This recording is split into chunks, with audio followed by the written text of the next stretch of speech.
just before 5 a.m. on Tuesday here. We're about to head out down south where there's been a Squatch sighting. We got Nathan driving. We're picking up our third guy right here.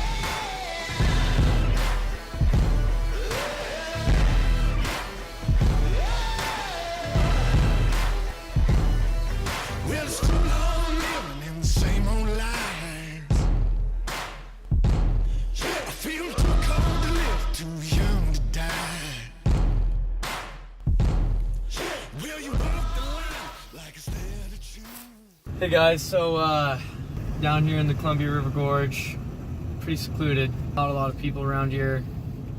Back in the brush, pretty hard.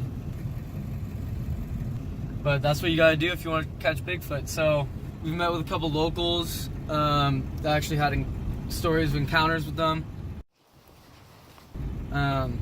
Hoping to follow those leads. We're gonna lay down some bacon and donuts. It's a well-known fact that Bigfoot loves bacon and donuts.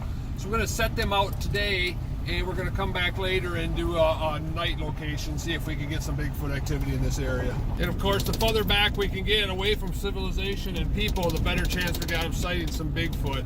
And I really feel good about tonight's search. I think we're gonna get some positive results here. Check the bacon and donuts trap this morning. Todd, how do you feel about it? I'm really excited. I think last night was a prime night for some activity.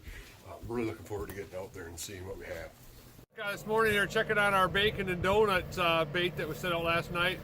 We haven't had much success, but it turns out that Josh and Evan and Nate ate all the donuts, so we're a little disappointed. They'll have to try it again. Exciting piece of evidence here. This is without a doubt Sasquatch droppings. That's definitely Bigfoot right there. Looks like he's got a diet of corn.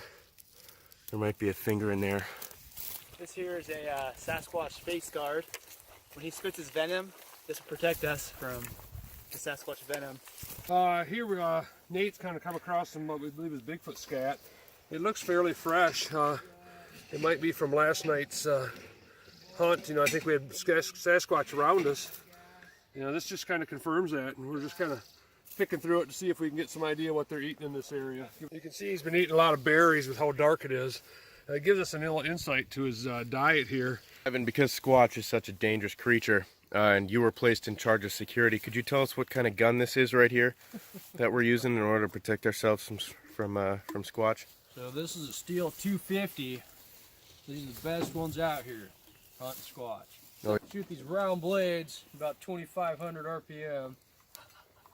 And what's the best way to approach attacking a Squatch? Well, preferably if you can jump out of a tree, catch him, just catch him off guard, and usually the neck's the softest spot.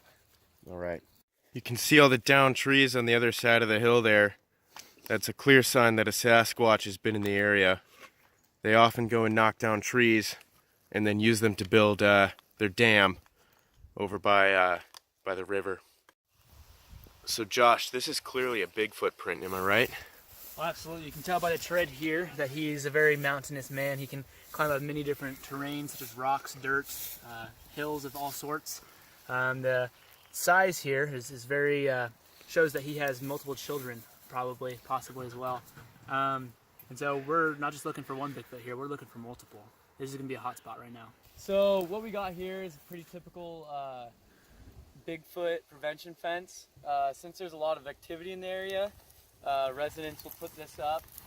Barbed wire is a big part of it with the spike top on the fence. Bigfoot can actually jump up to 6 feet, so I don't even know if this fence would do much good. Actually, that's perfect. With dry timber, some sticks, that's actually used for signal fire. Oh my gosh, guys, look at this. Yeah, so you see how the barbed wire is not on the top of the fence? I think Squatch has been through here actually. Wow, we might get lucky here, guys. Guys, we've been here about a week.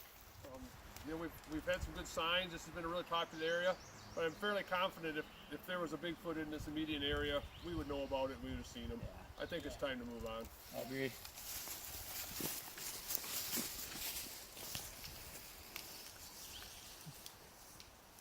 Don't tape this. I'm trying to think of stuff.